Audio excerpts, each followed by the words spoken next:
तो था तो ये मेरा आखिरी सवाल, लेकिन आपकी बातों से एक और सवाल इस तरह से निकल गया है, क्योंकि देखिए आप जिस तरह से, ठीक है आपकी जो भी आइडियोलॉजी है आप लोगों तक पहुंचा रहे हैं और लोग सुन रहे हैं, लोग समझ रहे हैं, लेकिन बात यहाँ पे ये है, मैंने आपसे जो पूछा था कि काफ़ी यहाँ पे चार पार्टियां जो हैं इस वक्त डोमिनेंस के हिसाब से काम कर रही हैं, जिनका नहीं जिनका वोट बैंक डोमिनेंस की तरह है। इदरीस भाई, मैं देखिए डोमिनेंस नहीं है, ये मजबूरी है लोगों। मैं एक बात कह रहा हूँ, मैं बस ऑप्शन नहीं, मैं एक बात कह रहा हूँ, जैसे आइंदा आने वाले इंतखाबात हैं, पहले एक बात आप मुझे ये बताइए, जो इस वक्त बीजेपी जो रूलिंग पार्टी है, इसके लिए आपका क्या कहना है? फिर मैं आपसे ये सवाल नहीं, किस मतलब जो सरकार इस वक्त बीजेपी की है, एक फेल्ड सरकार है, देखिए मैं इसको आप बदलना चाह रहे हैं, इसको आप बदलना चाह रहे हैं, सुने, मैं आपको सवाल करना चाह रहा हूं कि आप इस चीज को, बीजेपी अगर आपके सामने है फेलियर सरकार आप बता रहे हैं, ठीक है, इसको आप कह रहे हैं कि चेंज लानी चाहिए लोगों को, ठीक है, अब बीजेपी के मुकाबले में यहाँ पे नेशनल कॉन्फ्रेंस है, पीडीपी है और कांग्रेस है, जिनके पास वोट बैंक है, जो टक्कर ले सकते हैं उनके साथ। नहीं, सुनिए, डोडा की बात कर रहा हूँ, सिर्फ डोडा की। आपको भी पता है कि डोमिनेंस है इनका, और आप पूरी आइडियोलॉजी किस तरह से लोगों की चेंज करेंगे कि इन तमाम लोगों के वोट बैंक को आप अपनी तरफ लेंगे और आप जो है यहाँ पे इलेक्शन जीत करके अपनी पार्टी को जिताएंगे। एक बात तो मत ऐसा, मतलब कैसे लगता है आपको कि आप इन तमाम लोगों का वोट खींच सकते हैं? अगर नहीं खींच रहे तो इसका मतलब यह है कि आपकी वजह से नुकसान नहीं होगा, वोट की तकसीम नहीं होगी आपकी वजह से। होटल डोडा दरबार आपकी खिदमत में मुकम्मल इंतजामात के साथ पेश कर रहा है। बिना दूर गए ही शादी और महफिलों के आला इंतजामात अब आपके डोडा में। नगरी डोडा में आईटीआई के पास बने इस 6 मंजिला होटल में न सिर्फ निजी पीजी और मेल फीमेल सैलून है, बल्कि इसमें मेहमानों के लिए माहिर खिदमतगार और मुकम्मल एसी आलीशान कमरे, निजी कार पार्किंग, मुकम्मल इंटरनेट सहूलियात, फायर सर्विसेज, सीसीटीवी सर्वेलेंस और साफ शफाफ गर्म और सर्द पानी के अलावा होटल में रिहान नामी रेस्तोरां भी है, जिसमें मुल्की और गैर मुल्की पकवान के अलावा कश्मीरी वाजवान की सभी चीजें फ्री होम डिलीवरी के साथ दस्तयाब है। मजीद मालूमात के लिए राब्ता करें 7051100550 9906015865। अस्सलाम वालेकुम, आदाब नाजरीन, शोम चैनल डोडा से मैं आपका मेज़बान इदरीस फलाही इस वक्त आपके सामने जो है अपनी पार्टी जो इस वक्त ज़िला डोडा में भी काम कर रही है। आप सबके जानकारी के लिए बता दूं कि हमारे साथ जो इस वक्त बात करने जा रहे हैं ये फ़ाद रमीज़ जी हैं, डॉक्टर फ़ाद रमीज़ जी, जो कि अपनी पार्टी के वाइस प्रेसिडेंट हैं ज़िला डोडा से। और जिस तरह से डीलिमिटेशन कमीशन की कुछ रिपोर्ट्स पर जिस तरह से हर जो है सियासी रहनुमा या सियासी पार्टी जम्मू कश्मीर में अब कहीं ना कहीं नुक्ताचीनी कर रही है, उसी हिसाब से आम आदमी पार्टी की अगर बात की जाए तो अल्ताफ़ बुखारी साहब का भी एक बयान सामने आया है, उन्होंने भी इसकी कुछ मजम्मत करने की कोशिश की है। इसके अलावा डोडा में आज ये इस डीलिमिटेशन कमीशन पे क्यों मजम्मत कर रहे हैं और इनसे ही जानने की पूरी कोशिश करते हैं। तो पहले हम आपसे यही जानना चाहेंगे, फ़ाद जी आपका इस्तकबाल करते हैं अपने शोम चैनल में, और इसके अलावा हम आपसे यही जानना चाहेंगे जो डिलिमिटेशन कमीशन है अपनी पार्टी किस हिसाब से इस डिलिमिटेशन कमीशन को जो है अपोज कर रही है। देखिए इदरीस भाई, सबसे पहले आपका शुक्रिया, आपने जो है वो मुझे मौका दिया अपनी बात रखने का। इसमें जम्मू कश्मीर अपनी पार्टी ने जो है अपोज किया हुआ इस डिलिमिटेशन कमीशन की जो रिपोर्ट्स आई हुई हैं, उसकी वजह ये है कि डिलिमिटेशन कमीशन ने जब ये शुरुआत की थी, इसकी कार्रवाई जब की थी, तो उन्होंने कुछ पैरामीटर्स रखे थे कि इसमें पॉपुलेशन, टोपोग्राफी और सारी चीज़ें जो है मद्देनज़र रखी जाएंगी। लेकिन अब जब उनकी रिपोर्ट्स आई हुई हैं, इनिशियल रिपोर्ट्स जो आई हुई हैं, वो ये दिखा रही हैं कि इसमें एक रीजनल इम्बैलेंस हुआ है।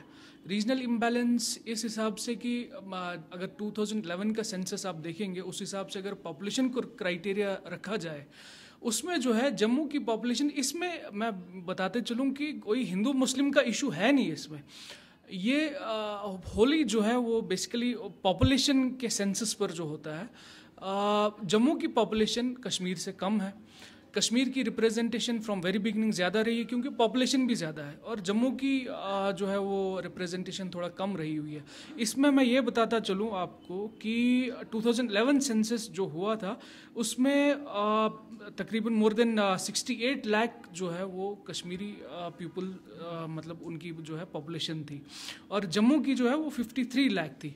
और रीजन वाइज भी जो है श्रीनगर की जो है जम्मू से अगर रीजनल देखा जाए, श्रीनगर रीजन की और जम्मू रीजन की, वो जो है श्रीनगर की 12 लाख और जम्मू की जो है वो 6.5 लाख से थोड़ा ज़्यादा पॉपुलेशन आती है। तो इनिशियली डिलिमिटेशन कमीशन ने कहा था कि हम पॉपुलेशन को बेसिस रख के जो है ये हदबंदी करेंगे, लेकिन अब जो नतीजे सामने आए हैं उसमें जो है पॉपुलेशन को बिल्कुल जो है वो लताड़ दिया गया हुआ है। इस पैरामीटर को बिल्कुल ख़त्म करके जो वो अब जोग्राफिकल और टोपोग्राफिकल इसमें इश्यूज़ ला रहे हैं कि नहीं, हमने टोपोग्राफिकल इश्यूज़ पैरामीटर्स को मद्देनज़र रखते हुए भी जो है ये डिलिमिटेशन की है। तो ओवरऑल जो है ये एक टोटल एक नाइंसाफ़ी है। JNK जो अब यूटी बनी हुई है टोटल एक नाइंसाफ़ी है, जिसमें जहाँ तक मुझे लगता है, मुझे सुनने में जो आजकल आ रहा है कि बीजेपी का एक ड्रीम प्रोजेक्ट है कि बीजेपी का चीफ मिनिस्टर आए। तो कहीं ना कहीं जो है बाई हुक और बाई क्रुक वो इस चीज़ को जो है वो लाना चाहते हैं। जैसे 370 जो है वो बिना किसी सर पैर के जो है वो एक बाई हुक और बाई क्रुक वो किया उन्होंने। अब इसी तरह से डिलिमिटेशन की भी रिपोर्ट आई है सामने। तो इसलिए जम्मू कश्मीर अपनी पार्टी जनाब अल्ताफ़ बुखारी साहब ने इसकी कड़ी मजम्मत की है और इसको एक शेमफुल एक एक्सरसाइज करार दिया गया, उनकी बताया है। और ठीक वैसे ही हम भी डिस्ट्रिक्ट डोडा जम्मू कश्मीर अपनी पार्टी जो है इसकी भरपूर मजम्मत करती है। बात कीजिए, देखिए आप डिलिमिटेशन कमीशन की जो मजम्मत कर रहे हैं, जहाँ तक बात है आपकी पार्टी की, तो चूँकि अगर बाकी यहाँ की पार्टियाँ इसमें मजम्मत करेंगी भी तो लोगों को कुछ ना उससे फ़ायदा मिल सकता है, लेकिन आपकी पार्टी के बारे में काफ़ी सारे अफवाहें हैं। एक अफवाह तो ये भी है कि आप बीजेपी की बी टीम हैं, तो फिर इस डिलिमिटेशन पर आपको तो कोई एतराज़ नहीं होना चाहिए, तो फिर क्यों है? नहीं, देखिए एक चीज़ है, ये बी टीम का जो बी टीम का एक इन्होंने दिया हुआ है हमें एक, वो उमर अब्दुल्ला साहब की जो है वो एक ट्वीट थी, उसमें बी टीम सबसे पहले उन्होंने कहा था। लेकिन ये और बात है कि इस वक्त वो पावर में नहीं है, इस वक्त वो आउट ऑफ पावर है, तो वो इस ब्लेम गेम का भरपूर जो है वो फ़ायदा उठा रहे हैं कि ये बी टीम है, ये ए टीम है या सी टीम है। जबकि आपको अच्छी तरह याद होगा कि जब वो खुद बीजेपी के साथ कोलेशन में थे तो वो as a external affairs minister थे। उमर अब्दुल्ला जो हैं वो खुद एक्सटर्नल अफेयर्स मिनिस्टर थे और उनके वालिद साहब डॉक्टर फारूक अब्दुल्ला जो थे वो भी मिनिस्ट्रियल बर्थ पे थे। तो उस टाइम जो है वो कौन सी टीम थी वो मुझे समझ नहीं आ रही है कि उस टाइम जो है जब वो बीजेपी के साथ थे वो अपने आप को क्या कहना चाहेंगे जब उनने जो है वो उस टीम के साथ कोलेशन की थी।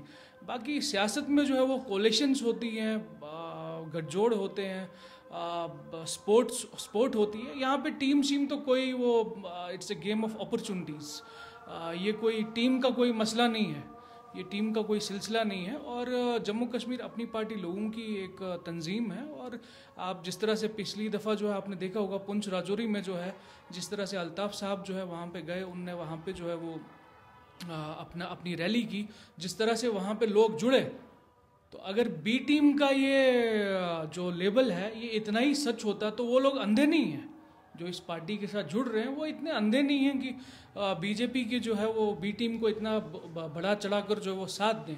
बाकी बी टीम, उमर अब्दुल्ला ने एक जो है वो क्रिटिसाइज़ किया था कि भाई ये बी टीम है, जबकि उनको खुद अपने गिरबान में देखना चाहिए। अभी डिलिमिटेशन कमीशन के पैनल में भी जो है उन्हीं के 3 MPs बैठे थे, तो उन पर भी मैं मैं एनसी से ये पूछना चाहूँगा कि अगर आप पैनल में बैठे, ठीक है आपने मजम्मत की, लेकिन आपने डिलिमिटेशन कमीशन को क्या रिकमेंडेशंस दी? आपको एक तकरीर याद होगी, एक बीजेपी के कार्यकर्ता की स्पीच है और जो रफ़ीक साहब हैं आपकी अपनी पार्टी के साथ, उनके बारे में उन्होंने कहा कि, और मंच पे कहा है उन्होंने कि जो है जैसे हमारे रफ़ीक साहब ने जो है बीजेपी ज्वाइन की है, उन्होंने अपनी पार्टी ज्वाइन की है, अपनी पार्टी हमारी पार्टी है, तो उसको किस हिसाब से आप देखेंगे? क्योंकि बीजेपी वाला खुद तो कह रहा है अपनी पार्टी हमारी पार्टी। नहीं, देखिए बीजेपी वाला जो भी ये पॉलिटिक्स जो है आजकल डेवलपमेंट से हटके जो है वो एक ब्लेम गेम बन चुकी है कि इसमें कौन किसका बंदा है, कौन किसका क्या है, कौन पार्टी छोड़ रहा है, कौन ज्वाइन कर रहा है, जबकि पॉलिटिक्स में ये सब चीज़ें होनी नहीं चाहिए। मैं इस चीज़ को बहुत जो है वो इस चीज़ को मानता नहीं कि पॉलिटिक्स में ब्लेम गेम ही जो है वो चलती रहे। इसमें डेवलपमेंटल इश्यूज भी आप डिस्कस करें, ठीक है, कोई बंदा अगर बीजेपी में है वो अपनी पार्टी में आया, अपनी पार्टी से बीजेपी में गया, लेकिन ये टीम्स का कि भाई ये अंदरूनी, ये सब बचकाना बातें हैं। आप अच्छी तरह जानते हैं कि हमारी रियासत फ्रॉम वेरी बिगनिंग जो है सेंटर में जो भी हुकूमत रहे, सेंटर में जो भी जो है पार्टी रहे, उसके साथ मिलजुल के काम करती है।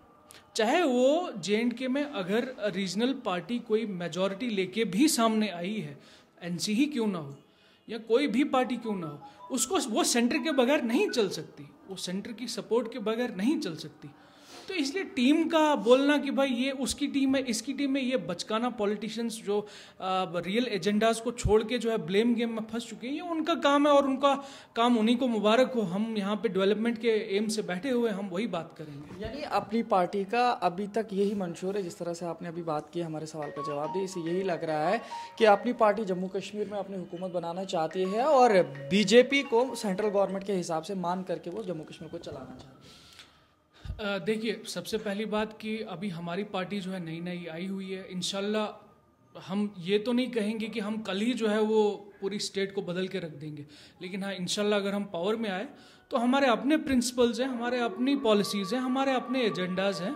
तो हम नहीं, बी टीम की कुछ महक तो लग रही है ना। आपने जो जवाब दिया उसमें यही है कि जो सेंट्रल गवर्नमेंट के बिना कोई स्टेट नहीं चल सकती है। एक बात तो ये तो सही बात है, ऐसी बात नहीं है, लेकिन जिस तरह से आपने कहा कि जैसे उमर साहब ने हाथ मिलाया था, उसने हाथ मिलाया था, इसमें तो इसका मतलब यह है कि अभी भी आपको लगता है कि सेंटर में अभी भी बीजेपी की जो है पावर में रहेगी कंटिन्यूअसली, और जम्मू कश्मीर में जहाँ तक दूसरी पार्टियां हैं तो अपनी पार्टी सरकार बनाएगी और बीजेपी के साथ हाथ मिला करके काम करेगी। नहीं, देखिए नहीं, ऐसा नहीं है। हाथ मिलाने का मतलब कतई नहीं है कि आप बिक जाएं या उनके अंडर आ जाएं या वो आपके ऊपर बैठ के राज करें।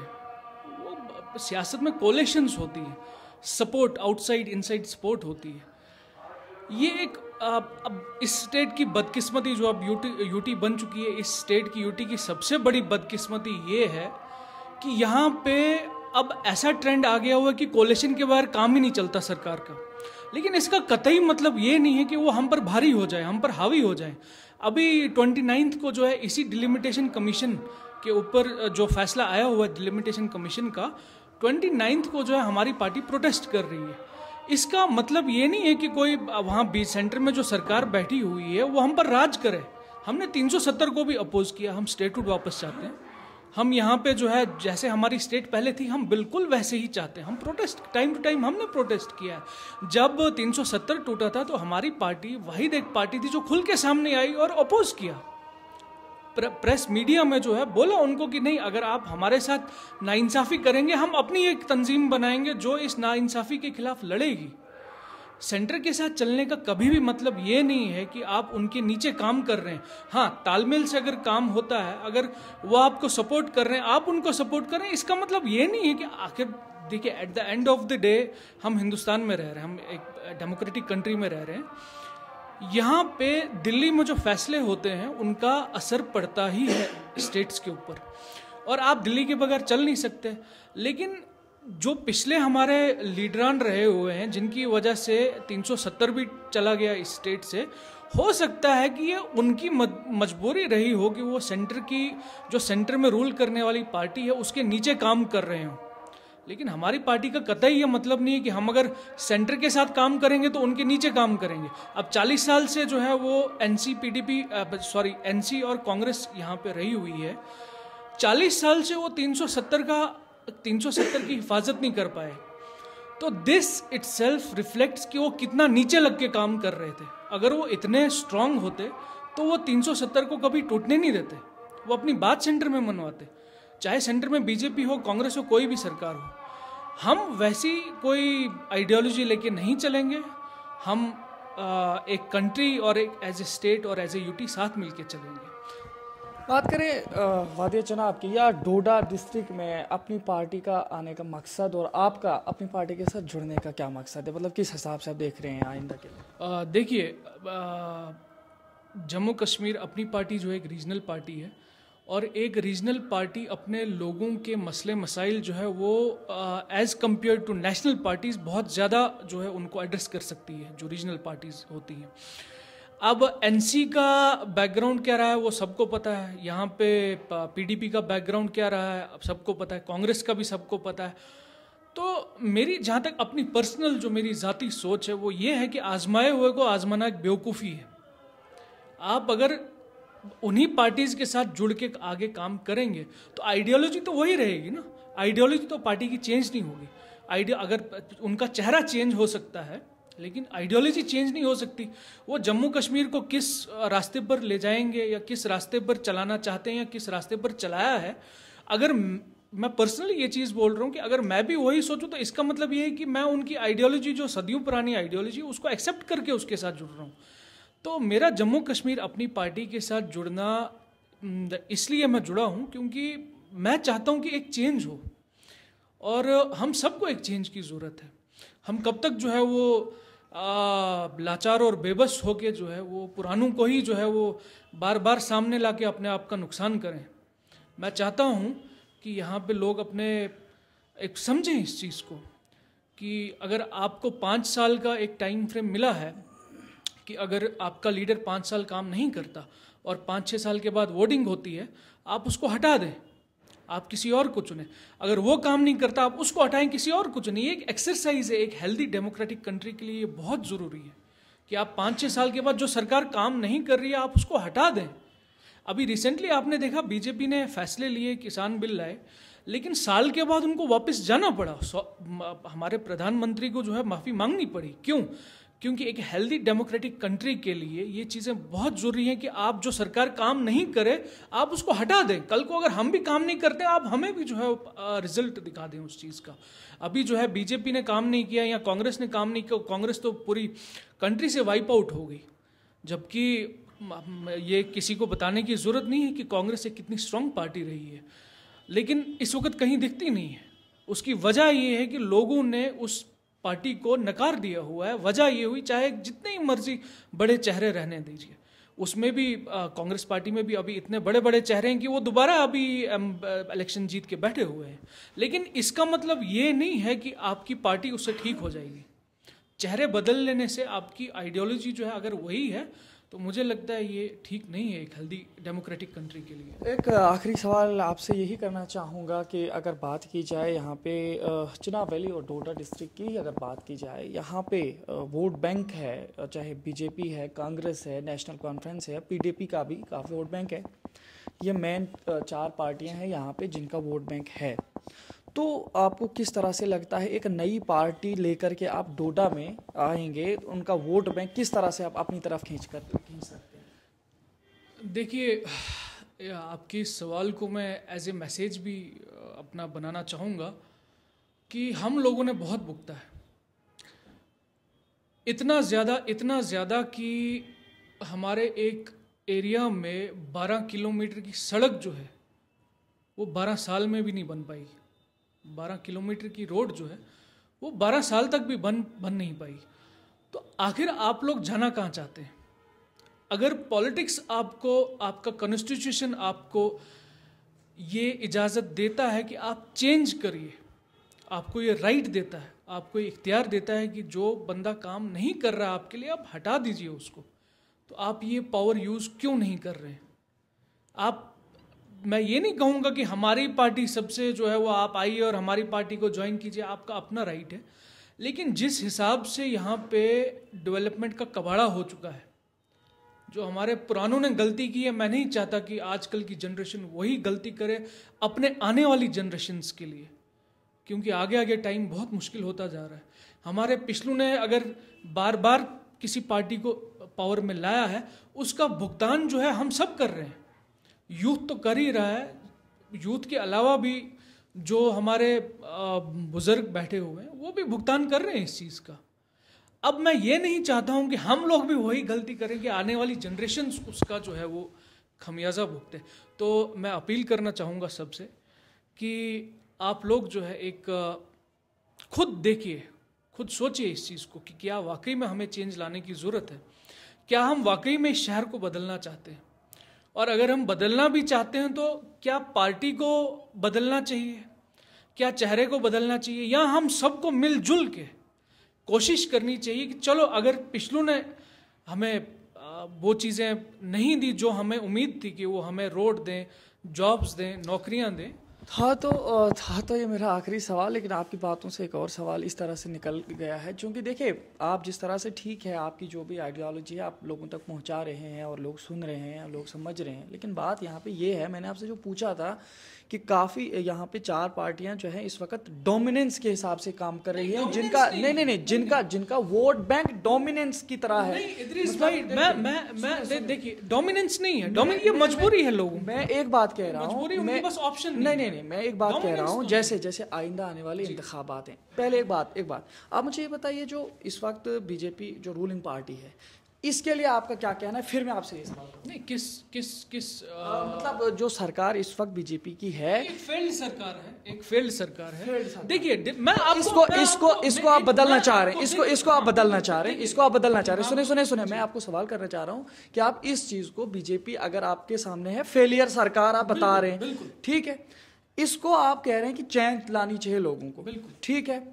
अब बीजेपी के मुकाबले में यहाँ पे नेशनल कॉन्फ्रेंस है, पीडीपी है और कांग्रेस है, जिनके पास वोट बैंक है, जो टक्कर ले सकते हैं उनके साथ। नहीं, सुनिए, डोडा की बात कर रहा हूँ, सिर्फ डोडा की। आपको भी पता है कि डोमिनेंस है इनका, और आप पूरी आइडियोलॉजी किस तरह से लोगों की चेंज करेंगे कि इन तमाम लोगों के वोट बैंक को आप अपनी तरफ लेंगे और आप जो है यहाँ पे इलेक्शन जीत करके अपनी पार्टी को जिताएंगे। एक बात तो मत ऐसा, मतलब कैसे लगता है आपको कि आप इन तमाम लोगों का वोट खींच सकते हैं? अगर नहीं खींच रहे तो इसका मतलब यह है कि आपकी वजह से नुकसान नहीं होगा, वोट की तकसीम नहीं होगी आपकी वजह से। नहीं, देखिए पहली बात तो ये कि मैं पिछले 3-4 दिन से बीजेपी लीडर्स का ये बयान आप देख लीजिए, रिसेंटली हालात बने डिलिमिटेशन कमीशन के ऊपर, बीजेपी हर जगह यही बोल रही। कल हमारे जनाब स्वामीराज जी जो है वो डिस्ट्रिक्ट प्रेसिडेंट जो बीजेपी के हैं, उन्होंने भी कहा कि हमने जी हक दिया, ST को हक दिया, ST को हक दिया। देखिए हक देने से जो रियल फैक्ट्स हैं वो गलत नहीं होते। बीजेपी इस वक्त प्रोजेक्ट कर रही है, जो हालात बने हैं वो उसको भी बोल रही है कि भाई ये ठीक है हमारे लिए। हम सिर्फ पूछ रहे हैं आपकी वजह से वोट की तकसीम होगी या नहीं होगी, उसी बात पे आ रहा हूं। तो डोमिनेंस का जो सवाल है, यहाँ पे लोग, कोई भी पॉलिटिकल पार्टी डोमिनेटिंग होती नहीं है जब तक लोग उसके साथ नहीं हो। अब 2 चीजें हैं, या तो लोग मजबूर हैं, वापस आप उसी पार्टी को ला रहे हैं वापस, क्योंकि आपके पास कोई ऑप्शन नहीं है, आपके पास कोई और रास्ता नहीं है।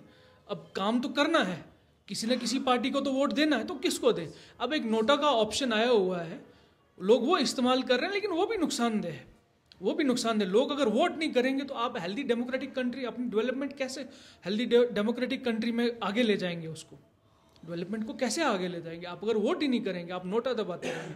अब रही तीसरी बात कि आप ये बोल रहे हैं कि वोट डिवाइड होगा, वोट तकसीम होगा।